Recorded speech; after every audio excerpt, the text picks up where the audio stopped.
Guys এই দেখেন আমার বউ সে নাকি বিরিয়ানি পাকাইবে গাইস এর সব দোয়া দেখেন চারপাশে দোয়ায় পুরো ভরে ফেলেছেন। আসসালামু আলাইকুম, সবাই কি অবস্থা, কেমন আছেন? আজকে আমরা একটা মজাদার কি বানাবো, আমরা হচ্ছে গরুর গোশত দিয়ে মজাদার একটা রেসিপি বিরিয়ানি বানাবো। বিরিয়ানিটা বানাবো আমরা দুজনে মিলে, কিন্তু গাইস ওর নিয়ে একটা জিনিস বানাইতে গেলে আমাদের ভয় হয়। ওই হলো আমার দেখেন গাইস চাল দিছে, এই দুনিয়ার সব চাল দিছে, মাত্র মানুষ আমরা 3 জন। 2 সার চাল দিছে, তোমার এই জিনিসটা 2 সার এই পোলাওয়ের চাল দিছে, 2 সার।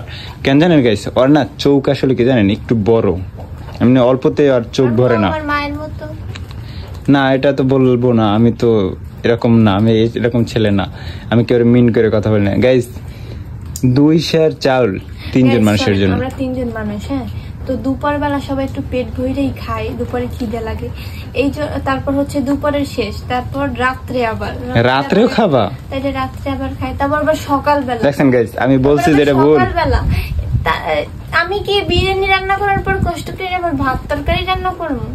আচ্ছা যাই হোক, আজকে গাইস তোমার চুলায় রান্না করো। ও আচ্ছা গাইস, আজকে এই জায়গায় কতটুকু গোস্ত হবে? এই ধরো 1 কেজি। 1 কেজি বেশি হবে না? কেজির একটু বেশি হবে। আচ্ছা গাইস যাই হোক, 1 কেজি গোস 2 সার চাল দিছে, 1 কেজি গোসে বলে 2 সার চাল দিছে, যাই হোক দিছে। সবাই দেখতে পাচ্ছেন আমাদের সবগুলো রেডি করা শেষ। আর বিশ্বাস করেন, মানে আমার হাত থেকে এত সুন্দর একটা ফ্লেভার আসতেছে এখনই, মানে এই মশলা টসলা গুলো ধরছি, তারপর গরুর গোশত, তারপর এই যে চাল গুলো ধরছি না, মিষ্টি মিষ্টি একদম বিরিয়ানির মতো একটা ফ্লেভার আসতেছে, মনে হয় যেন রান্না করা শেষ, আমি এখনই খাইয়ে ফেলবো। কিন্তু এখন আমরা রান্না বান্নার দিকে চলে যাব।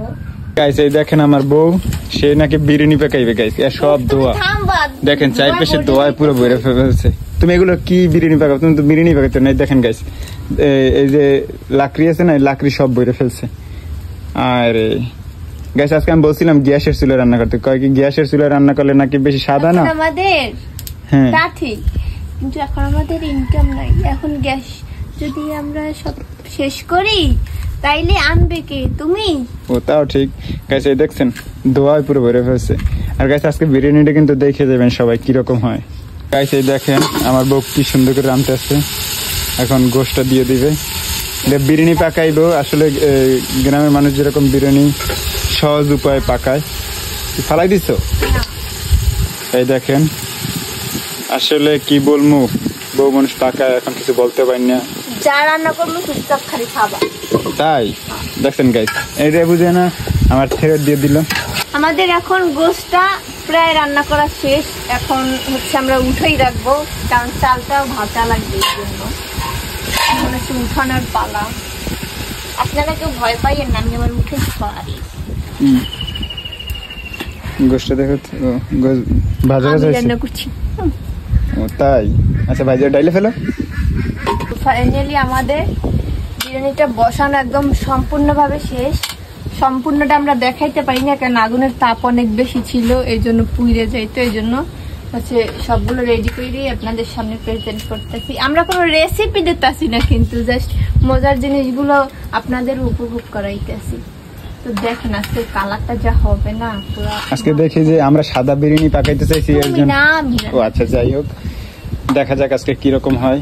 সাদা বিরিয়ানি হবে না, কারণ হচ্ছে আমাদের সাদাই হবে, ছিল না, সাদাই।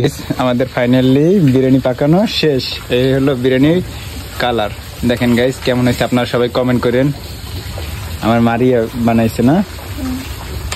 তো ভিডিওটা যদি অবশ্যই ভালো লাগে, এতটুকু কষ্ট করার জন্য, বিরিয়ানিটা আমরা আপনাদের জন্য বানাইছি, আপনারা আসবেন এর জন্য আমরা খাবো।